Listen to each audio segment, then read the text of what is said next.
Hello YouTube, welcome back to yet another Neverness, the Everness video. Today I'm going to talk about stuff that you might have missed in the 1.1 NTE live stream.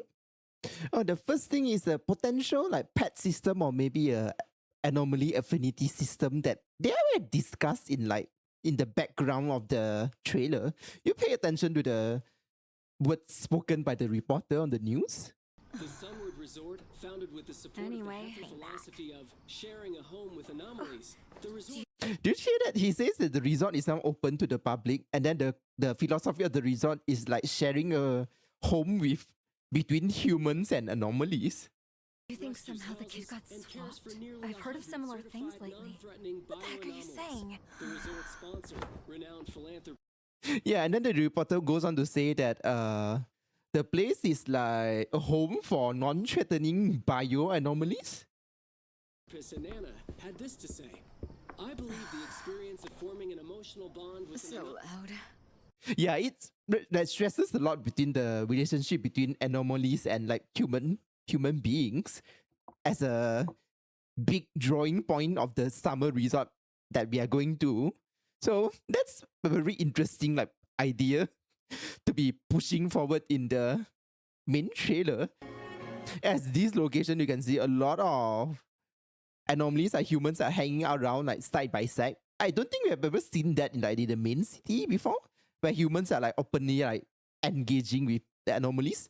They kind of like live their separate lives, but here it feels like they are trying to coexist like next to each other. So that might point towards like a potential pet system, or at least the idea of one. Even here, you have an NPC interacting with like the two anomalies here.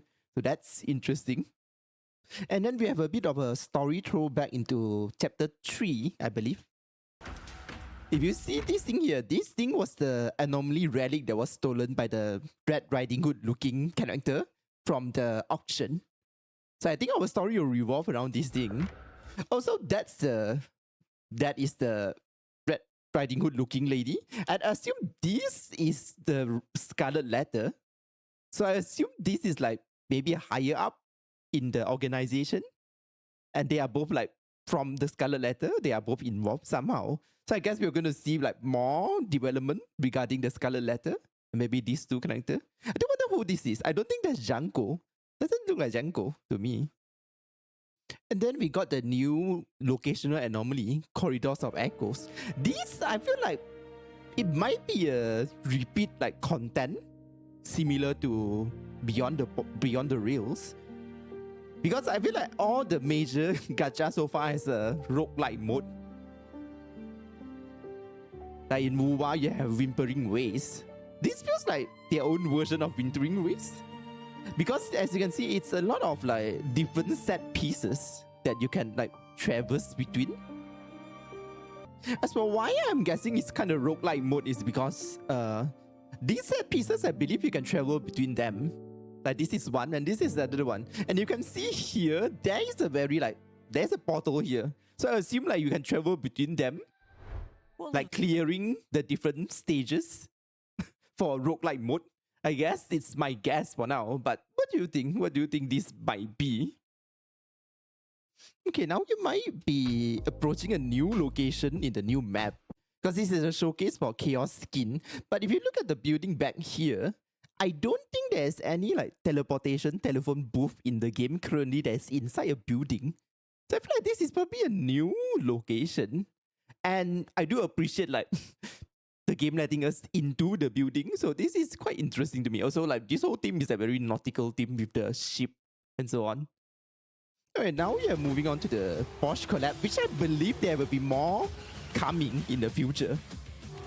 Because you can see evidence quite clearly in the live stream that this is like only the first wave. It says here quite clearly like collab phase 1. So I feel like there is definitely going to be more.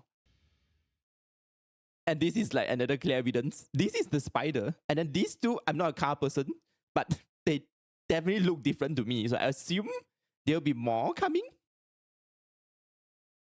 Also, I have reasons to believe like we might have more like Porsche collab skins for characters coming.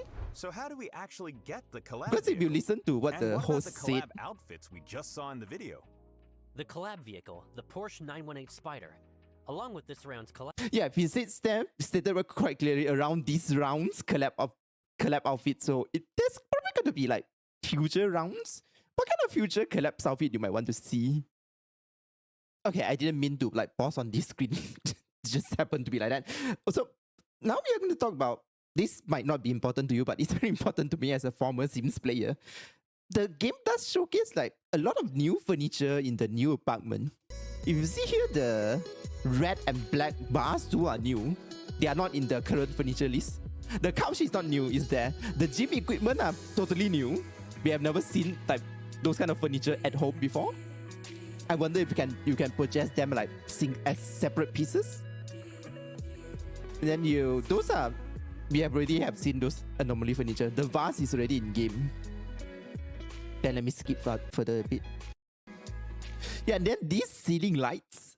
Currently, we only have one ceiling light in the game, and it doesn't look like this. It's a round circle ball. So I hope this means that we'll get a lot more furniture from purchasing, like from adding this apartment in the game. Means that we'll be able to buy more furniture pieces. Because that will be good news for me, for a person who loves decorating. Alright, now comes the most controversial part of this live stream. The gacha system for the vehicle and the costume. So this is very interesting to note that you can use either fonts or annuleaf to purchase to use in the gacha. They have the same system in Hota's other game, Tower of Fantasy. In Tower of Fantasy, you can also like use either the in-game currency or the purchase currency to buy their vehicle outfit, vehicle skin. I assume they will be doing the same thing here. And in Tower of Fantasy, the pool rate is accumulative. The pool numbers rather. For example, you start with like 20 annual leave in your first pool, and then for 1 pool to 10 pool is like 20 annual leave, and then 11 pool is like 50 annual leave. It's kind of the price you need to pay slowly accumulates as the more you pull until you reach the PT.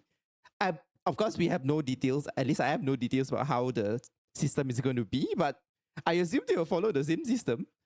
So I guess it will like start cheap and then start to go higher and higher as you pull more in the gacha system. Guess we'll see when the actual gacha is out. Alright, now we're going to talk about just one important event, which is this Beyond the Rails Uncharted Circle. This is basically like the abyss for the game.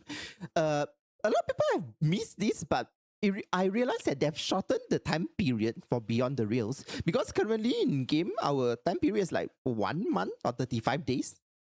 And now this, I believe here is only 14 days. So they have shortened the period from a whole month into 2 weeks.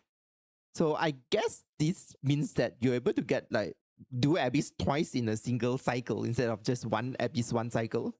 So you're able to get more annual leave. I guess that's a good thing. So they have changed that. And I think like a lot of people are like have already done their Abyss and like just waiting for new content. So shortening that I think is a good change. And finally, there's like some QOL quality of life updates. A few made me laugh out loud. Number one is, I think a lot of people weirdly enough hate Tagito.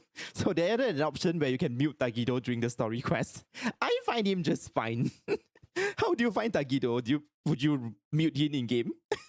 It's fine for me. And then they added fast travel points to the Witch House and the Ping Pong's Bank HQ. That's a good addition, I feel like. And then there's one more thing, which is in the second page.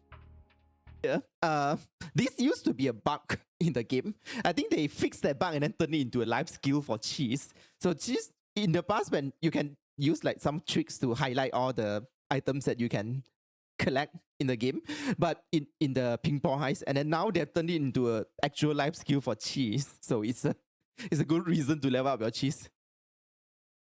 I think that's all the small details that you might have missed in the game. If there's anything more, please leave it in the comment down below. If you like this kind of content, please remember to drop a like and follow. Have a good day, everyone. I'll see you around. Goodbye.